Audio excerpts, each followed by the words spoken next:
Liz and Dick's road to the Emmys. No. I'm Hyla in Hollywood, and this is the Daily Buzz on CELEBUZZ.com.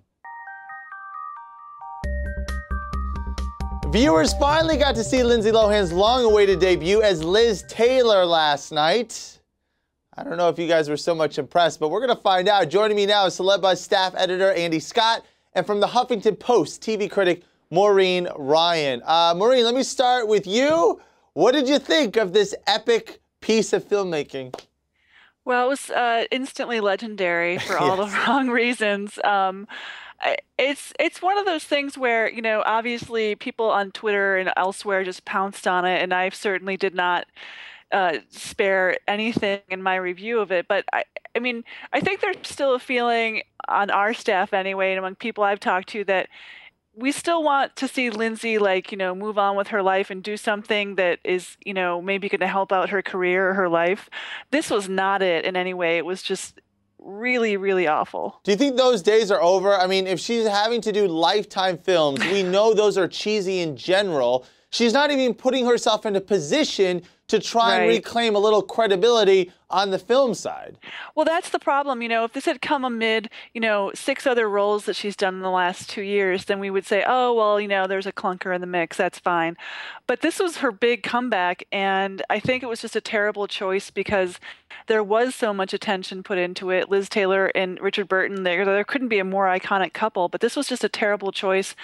If she is going to come back, she's going to have to really, really work at it and choose roles that are better suited to her. Well, you make a good point. James Franco, he can do General Hospital or whatever soap it was because he's got 5 other fantastic, you know, critically acclaimed films. Andy, let me go to you. What did you think of her performance? I mean, can we really take this seriously? Well, she gets like a B for effort, maybe. Obviously, this was a big passion project for her. Wait a minute, Andy, you say B for effort. She got out of bed and read some lines. That's the B that you're giving her? Yes, I'm being generous. But I mean, like I said, it was a passion project for her. Unfortunately, she just, at this point, is really not capable to portray, you know, an iconic actress like Elizabeth Taylor. But to be fair, neither was Lifetime or the script. She wasn't really given much to work with as it was. So all around, kind of like a mess. If you were one of the few that didn't catch it, here's a little clip from last night's Liz and Dick. Well, it doesn't matter because why would anyone hire a vomiting vat of vodka like Well, at least when I vomit, I make mellifluous sounds, unlike your little mouse crap squeaks. Who would have thought Steve from Sex and the City would be doing it big with Lindsay Lohan now? Maureen, did you have some highlights, lowlights? What were some moments that stood out for you?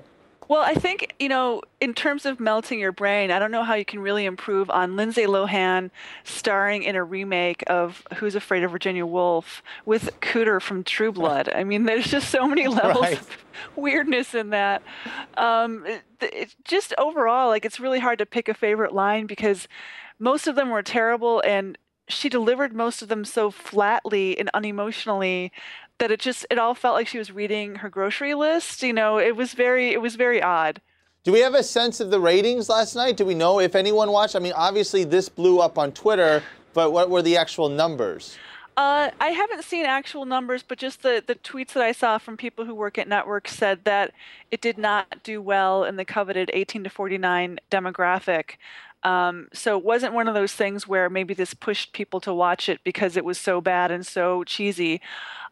We'll have to see final numbers, but my sense is that it didn't do great. It was just, you know, didn't do better than what was on the networks last night. And I'm sure, you know, the Walking Dead zombies just crunched it to death. That's for sure. Andy, final question.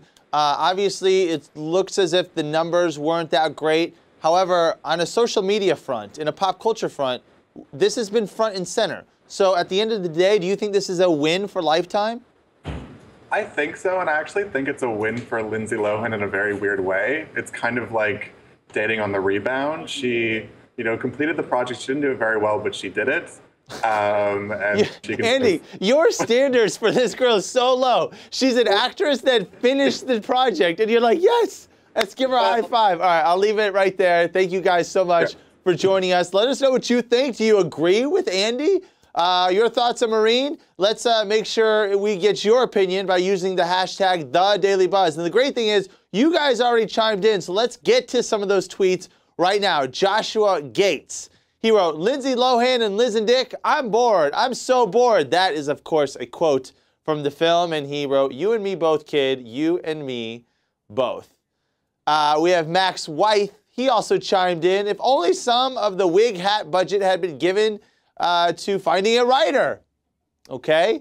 And Afran90 wrote, oh my God, Lilo is so bad she can't even act when all she has to do is mimic the source material word for word. Again, your comment so valuable here using the hashtag #TheDailyBuzz. And for the biggest stories breaking right now in Hollywood, head on over to CELEBUZZ.com.